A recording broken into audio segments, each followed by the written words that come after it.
انسان کو اپنی زندگی کو بہترین گزارنے کے لیے اپنے چاروں طرف نظر ضرور دوڑا لینی چاہیے،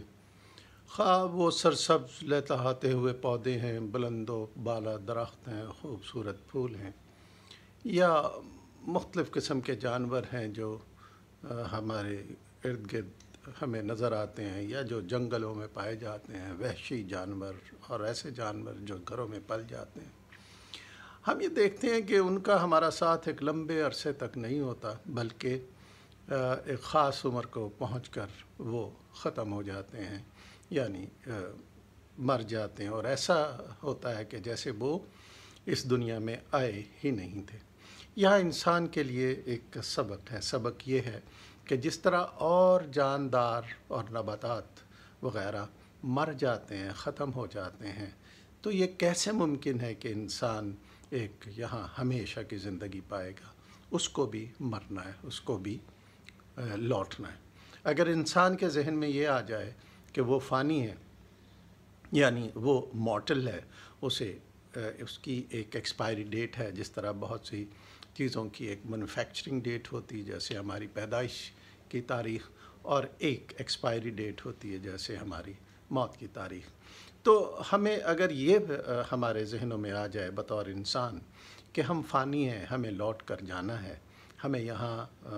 ایک لمبے عرصے تک نہیں رہنا، تو پھر ہمارا قیام یہاں اسی طرح ہوگا جیسے ہم کسی دوسرے شہر میں کچھ کام کے لیے جاتے ہیں اپنے، یا کسی عزیز رشتہ دار کو، دوست کو ملنے کے لیے جاتے ہیں، یا اور کسی وجہ سے جاتے ہیں۔ تو ہم وہاں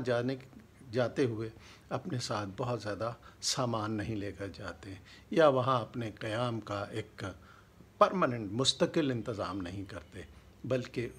وہاں ہمارے تمام تر انتظامات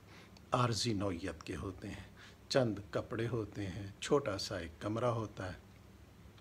اور کھانے پینے کی بھی چیزیں ہم جیسے گھر میں کھاتے ہیں اس طرح کی شاید میسر نہیں ہوتی، تو ہمیں وہاں گزارا کرنا پڑتا ہے۔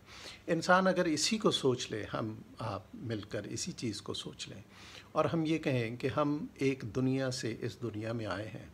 یہاں بھی ہمارا قیام ایک عارضی ہے، کچھ وقت کے لیے ہے، تو ہم کیوں یہاں لمبی آس لگائیں، بڑے بڑے گھر بنائیں، لمبی چوڑی دولتیں اکٹھی کریں، اور وہ اکٹھے کرتے ہوئے ہم دوسروں کا حق بھی مارتے رہیں، تنگ بھی کرتے رہیں؟ تو یہ کوئی دانائی والا فیصلہ نہیں ہوگا، یہ کوئی عقل مندی والی بات نہیں ہوگی کہ ہم جہاں ہمارا عارضی قیام ہے وہاں کے لیے ہم ایسے انتظام کریں جیسا کہ ہمیں ہمیشہ ہمیشہ رہنا ہے۔ تو اگر ہم ایسا کریں گے تو پھر جاتے ہوئے جب ہم دنیا کو چھوڑ رہے ہوں گے تو ہمیں دکھ ہوگا، ہمارا تمام تر کمایا ہوا ہمارے کام نہیں آئے گا، بلکہ ہمارے بعد جو ہمارے وارث ہیں ان کے کام آئے گا۔ تو کیوں نہ ایسا ہو کہ ہم اپنی زندگی میں دنیا داری میں اپنے آپ کو اتنا مشغول کریں کہ جتنا ہمارے رہنے کے لیے، ہماری زندگی کے لیے ضروری ہے، بقایا وقت ہم اپنی تجزیہ کرنے میں گزاریں، اپنے اس دنیا میں آمد کی وجہ کو جانیں، اور اس پاک پروردگار کی حمد و ثنا کریں، اس کی یاد کریں، اس کی تعریف کریں، اور لوگوں کو بھی ہم اچھائی کی طرف دعوت دیں۔ تو ایسی گزاری ہوئی زندگی کتنی خوبصورت ہوگی، اور ایسی گزاری ہوئی زندگی میں آپ کے اور ہمارے یہ اعمال ایک زاد راہ بن جائیں گے، جو ہماری مستقل رہائش گاہ جو دراصل موت کے بعد ہے، وہاں ہمارے کام آئیں گے۔ تو زندگی میں ایسے جیو جیسے ہمیں آج، ابھی، یا اسی لمحے مر جانا ہے۔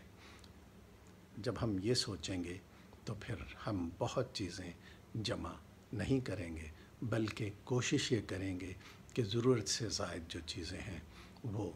دوسروں کو ہم دیں، تاکہ وہ بھی فائدہ اٹھائیں اور ہمارے لیے